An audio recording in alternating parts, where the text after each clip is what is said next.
Hello and welcome to UK Gaming Network. I'm Zoidberg and this is our look back at the games of a very cold February 2018. Cold, obviously, has given us the perfect excuse to stay inside where it's warm and play some games. Unfortunately, there have been plenty for us to sample. On the notable re-release front, we've had Payday 2 and Outlast arrive on the Switch, alongside the fabulous Bayonetta 1 and 2, as well as a truly stunning 4K update of Shadow of the Colossus on PS4. We're here to talk about the new stuff though, and the quality has varied wildly this month. For this video, we're going to highlight the games we've played the most, with our choice for Game of the Month at the end. Only full releases are included, early access and betas are not considered.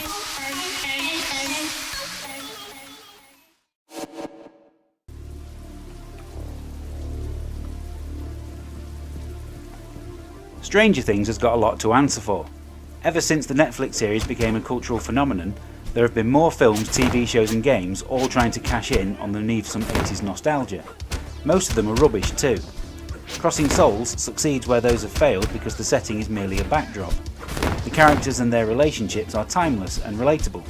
It just happens to be set at a time when dressing like an extra from Miami Vice was cool. The game itself is a fusion of Zelda-like action RPG with some Double Dragon style brawling, and each of the 5 playable characters has abilities making them useful for different situations.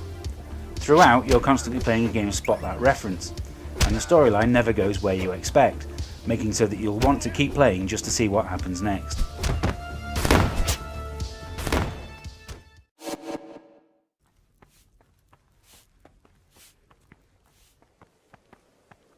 If you've ever thought what Skyrim needed was less dragons and more politics and realism, then Kingdom Come Deliverance is the game for you. The attention to detail lavished on this project by Warhorse Studios is simply astounding, and there's nothing about this world or its characters that feel false. The CryEngine powered visuals make it look superb too, although it does struggle on lower spec systems. The game's protagonist isn't involved in the historical events going on around him, but his stories are more personal, with your decisions having real consequence for how others react whenever you're around. Combat isn't great, being overly tricky, but maybe that's the point, as you aren't meant to be a good swordsman. With practice you should be able to hold your own though. Expect to lose days and weeks of your time once this game draws you in.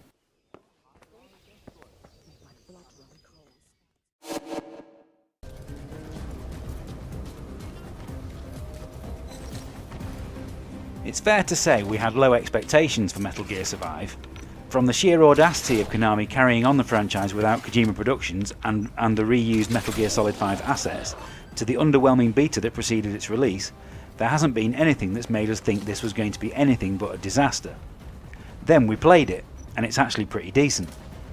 In the finest Metal Gear tradition, it features an opening hour with about 10 minutes of actual gameplay, but it does a decent job of introducing the game's systems and storyline, which even by series standards is utterly bonkers. It's not a perfect game by any means. The early stages are overly punishing, it takes too long to obtain decent weaponry, and the missions get repetitive too quickly. But it's never less than entertaining and we keep coming back for more.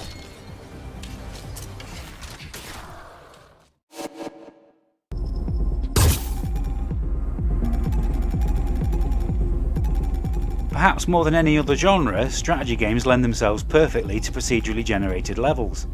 It forces you to think on the fly and adapt your approach as you play. All Walls Must Fall takes the basic principles of XCOM and throws you into a near-future version of Berlin where the Cold War had never ended. Time travel plays a part in not only the story but the gameplay as well, allowing you to rewind a couple of steps during combat, which is something we wished for while playing XCOM on many occasions. After each confrontation, you're treated to a full replay of it in real time, which looks awesome and never gets old. The stark, almost monochrome visuals are a perfect fit, and it's all set to the techno-beat soundtrack of the many nightclubs you visit. At only £7, it offers the best value entertainment we've seen for a long time.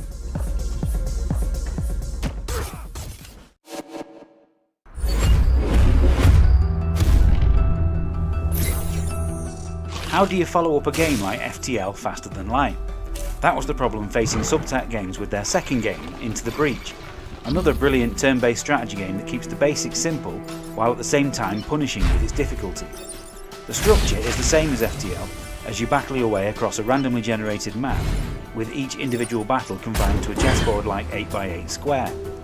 Gameplay is very similar to the Advance Wars series, but with the added ability to push the enemies with your shots, giving the battles an extra level of depth. It's brutally tough at times, and each time you think you've seen everything it has to offer, it throws another new style of level or enemy at you, forcing you to invent new tactics each time. Crucially, it's never unfair though, making it an incredibly hard game to put down.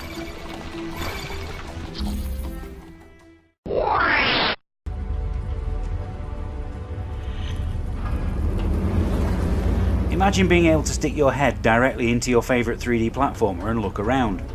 That's the simple idea behind Moss, a gorgeous platform puzzler for PlayStation VR that could very well be the best game release for the system so far. Sitting on high, gazing down on the world as you control the incredibly cute Quill, you're able to manipulate items in the world in order to help the little mouse progress. And what a beautiful world it is. Every pore of the game oozes charm, with fantastic looking environments that you'll want to explore. And it's a good thing too, as rather ingeniously, finding hidden collectibles requires you to look over and around objects in order to see them. It's a short game, clocking in at around 4 hours for your first playthrough, but it doesn't waste a second. Frankly, we'd take a brilliant 4 hours over a tedious 8 any day. If you own PSVR, you simply have to play it. So that's it for the games of February 2018. We hope you enjoyed it and didn't disagree too much with our choices. Let us know which games you'd have picked in the comments. We'll be back next month to assess the games of March. In the meantime, if you entered our Winter Olympics competition on Facebook, the winners of that have just been announced. Thanks for watching, like and subscribe for more great gaming videos just like this one. We'll see you next time.